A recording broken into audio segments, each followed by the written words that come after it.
सब हैरान हो जाएंगे जब बेकरी जैसा केक घर पे बनाएंगे। बहुत ही नरम और सस्ता, बगैर ओवन के फ्रूट केक बनाने का आसान तरीका। जब अचानक घर में मेहमान आ जाए तो ऐसा केक बनाकर इन्हें चाय के साथ पेश करें। यकीन करें हर कोई आपकी तारीफ़ करेगा। तो अस्सलाम वालेकुम, मैं हूँ उज़मा और आप देख रहे हैं मेरा YouTube channel tasty recipe by Uzma.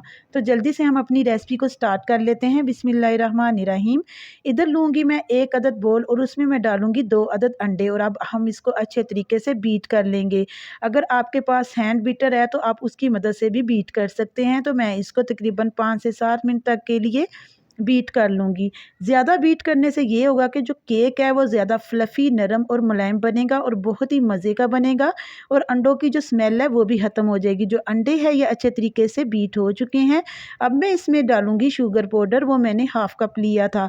तो शुगर आपने थोड़ी-थोड़ी करके इसमें ऐड कर देनी है और फिर आपने इसको बीट करते चले जाना है।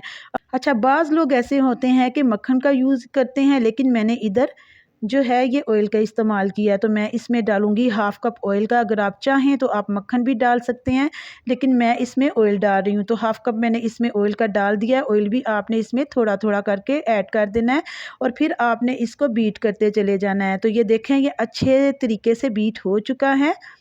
ये जो हमारा केक का मिक्सचर है ये रेडी हो चुका है और अच्छे तरीके से बीट भी हो चुका है। अब मैं इसको आपको बेक करने का भी तरीका बताऊंगी, लेकिन उससे पहले हम इसमें मैदा ऐड करेंगे। तो मैं इधर ले रही हूँ 1 कप मैदा। उसको मैं अच्छे तरीके से छान लूँगी और इसमें मैं डालूँगी बेकिंग पाउडर और बेकिंग सोडा। बेकिंग पाउडर जो मैंने इसमें डाला है वो मैंने इसमें 1 टीस्पून ऐड किया है और बेकिंग सोडा जो मैंने इसमें डाला है वो मैंने तकरीबन इसमें 2 चुटकी के बराबर लिया है। अब हम क्या करेंगे, एक चम्मच की मदद से इन दोनों चीज़ों को मैदे के अंदर अच्छे तरीके से मिक्स कर लेंगे ताकि जो केक है ये अच्छे तरीके से बन पाए और ताकि जो इस नरम और मुलायम भी बने और बहुत ही मज़े का बने। तो मैंने क्या किया है, मैंने इसको मैदे में अच्छे तरीके से मिक्स कर लिया है और अब जो अंडों वाला मिक्सचर था उसमें हम थोड़ा-थोड़ा करके मैदा ऐड कर देंगे और इसको एक स्पैचुला की मदद से मिक्स करते चले जाएँगे ताकि जो इसमें मैदे के लम्स हैं वो बन ना पाएँ।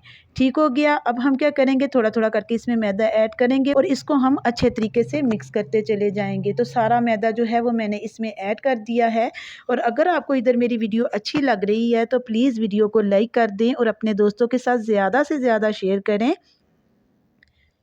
और जो लोग मेरे चैनल पर न्यू हैं मेरे चैनल को सब्सक्राइब भी करें। तो जो मैदा है ये अच्छे तरीके से अंडे वाले मिक्सचर में मिक्स हो चुका है। अब हम क्या करेंगे कि इसको केक के सांचे में डालेंगे। अगर आपके पास नॉन स्टिक का हो तो वो तो सबसे बेहतर है, लेकिन इधर मेरे पास ये वाला सांचा मौजूद था तो मैंने इसी में डाल दिया है।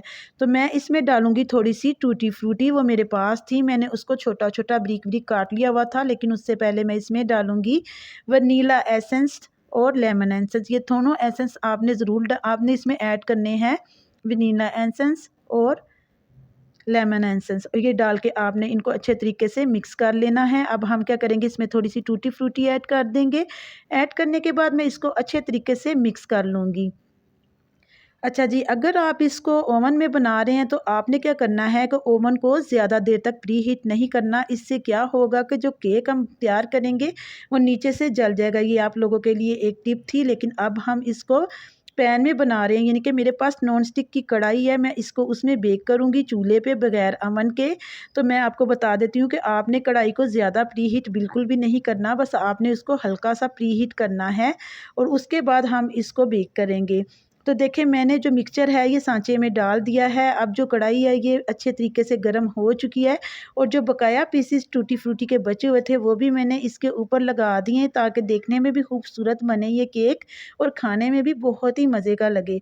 तो अब मैं इसको बेक करूंगी चूल्हे पे तकरीबन 45 मिनट तक के लिए। मैं इसको छेड़ूंगी भी नहीं, ना ही मैं इसको टच करूंगी।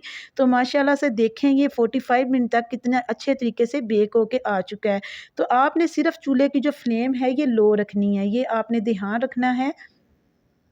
तो अब मैं इसको एक ट्रे में ट्रांसफ़र करूँगी। तो माशाल्लाह से मेरे अल्लाह ताला की शान है, कितना फ्लफ़ी और कितना यम्मी ये केक बन के रेडी हो चुका है। और आज मेरी बेटी इसको काट रही है क्योंकि वो कह रही थी मामा जी कटिंग मैं करूँगी, तो मैंने उसको कहा ठीक है तुम कर लो कटिंग। तो माशाल्लाह से मेरे अल्लाह ताला की शान है, देखिए कितना मज़े का ये लग रहा है और कितना सॉफ्ट भी तैयार हुआ है। तो उम्मीद करती हूँ कि आज की वीडियो आपको ज़रूर पसंद आई होगी। अगर पसंद आई है तो लाइक शेयर करना मत भूलिएगा। मैं मिलती हूँ आपसे नेक्स्ट वीडियो में। अल्लाह ताला आपको खुश रखे, आबाद रखे। आप मुझे अपनी दुआओं में याद रखिएगा। अल्लाह हाफ़िज़।